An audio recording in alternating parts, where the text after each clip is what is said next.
beaming into your mind like a ray of cosmic revelation, smashing through the mainstream like a comet of prophecy.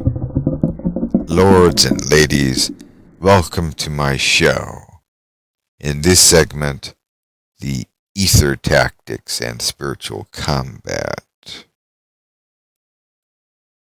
Yes, curling up in a coil like a viper, cloistering in my corner of peaceful darkness, I look out from my mind's eye upon the world. Is it safe to go outside? Is the air suitable to breathe? What about the food upon my table?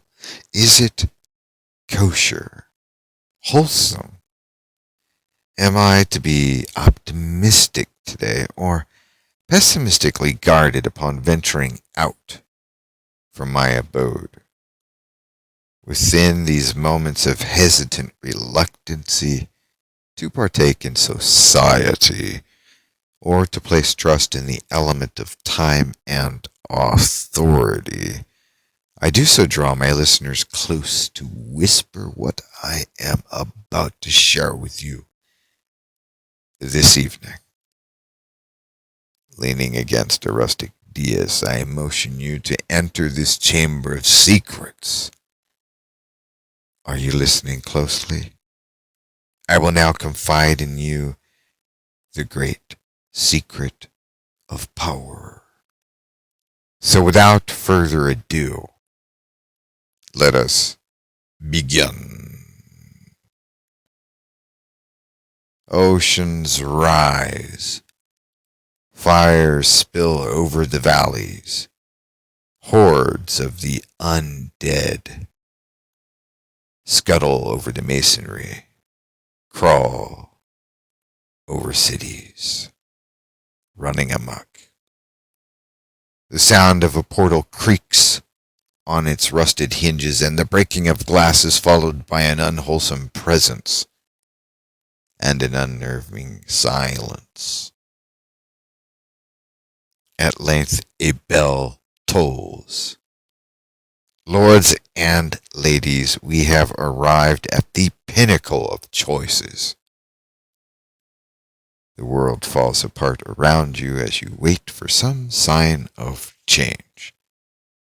A prayer of hope, perhaps a merciful synchronism, such as an unhewn temple shrine with all relics intact. Yes, a nostalgic beacon to the times of yore. Wake up now. But now I say, I dare ask, son, why haven't you left already? Why the world closes in around you and you sit idly by? As it is, the world has been wired against man. Your environment made hostile to you. Your food unfit for your consumption by the blasphemous indoctrination of globalists. Yes, the indoctrinated. Even your underwear is plastic, boy. And yet somehow you are made to feel that this is the new normal. I pity you, son, for all your learnt knowledge of the Google of things. You have not wisdom. Google of things. Yes, well. Oh, set these kinds of bipeds aside already, to the sidelines with you. Sit it out in the bleachers, morons. Today the very air is so polluted, the very forces of nature's wrath beset upon you. But you're like a baby. Go on. I hear Mama calling you. Now, as for the remainder of you, my good, loyal friends of Vrilock, well, we've got work to do. There's a war on for your mind, and it's high time to turn the tide in our favor, don't you think? Just a little bit, yes? Well, perhaps a little background on what's been happening. I won't waste time with what's fair or right or wrong. I'm going to delve into the power.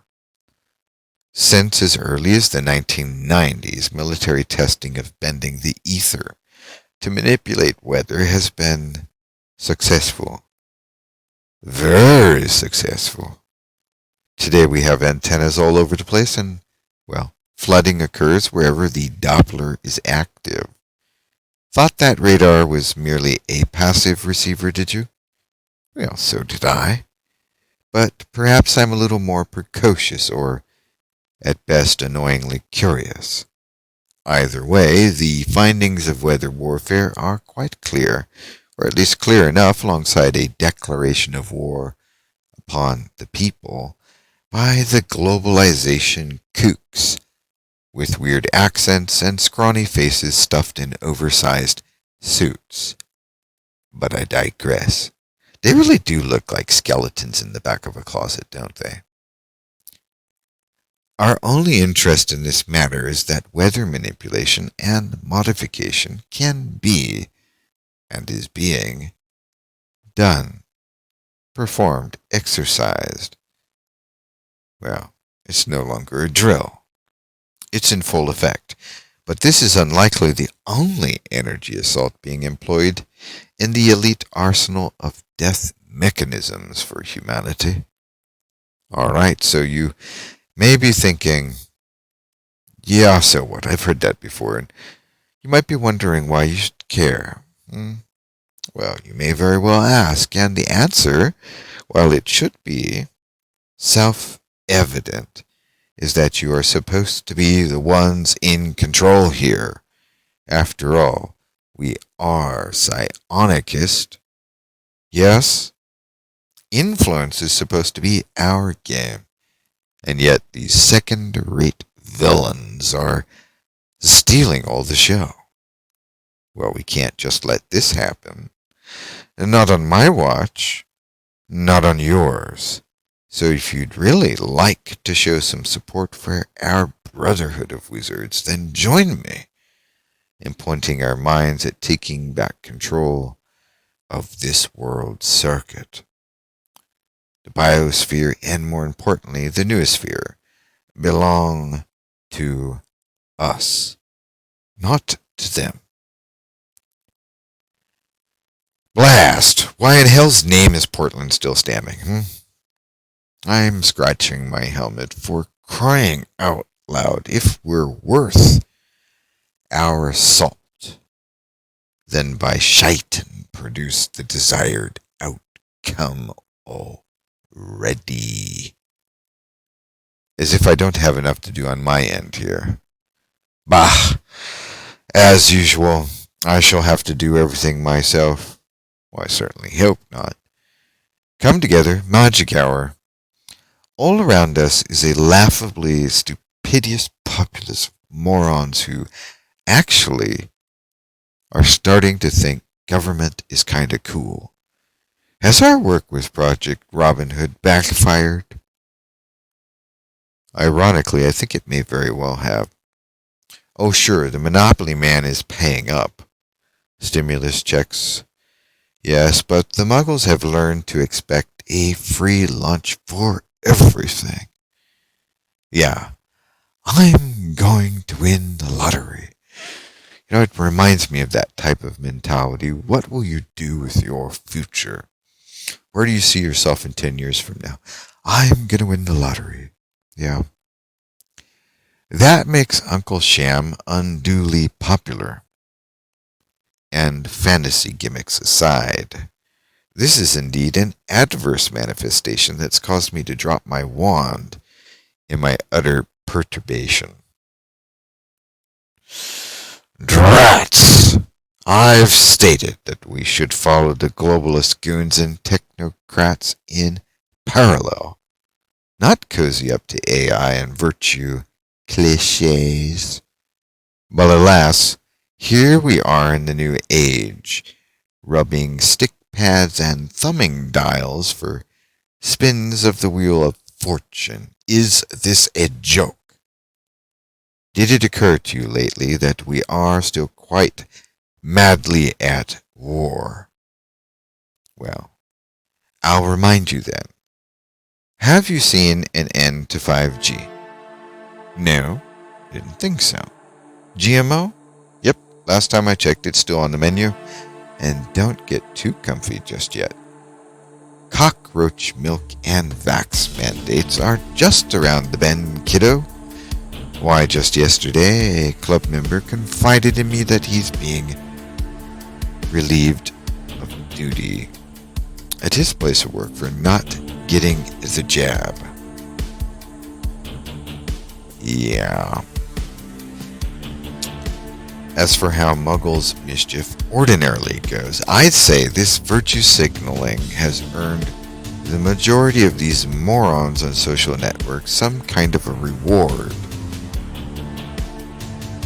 for stupidity. Now let us not be too vengeful. No. Let's. You must make your mark in the world. You have your miraculous prayer board. You devour the material in my club. You've read my complete works. Now, the world awaits your move. Will you save a sinking ship? Or will you swim with the sharks? Thank you for joining me tonight on Planet Vrilock Psionics podcast. And until next time, hopefully closer to victory, as always, keep the magic high. This is Herr Doktor von Vrilock, signing out.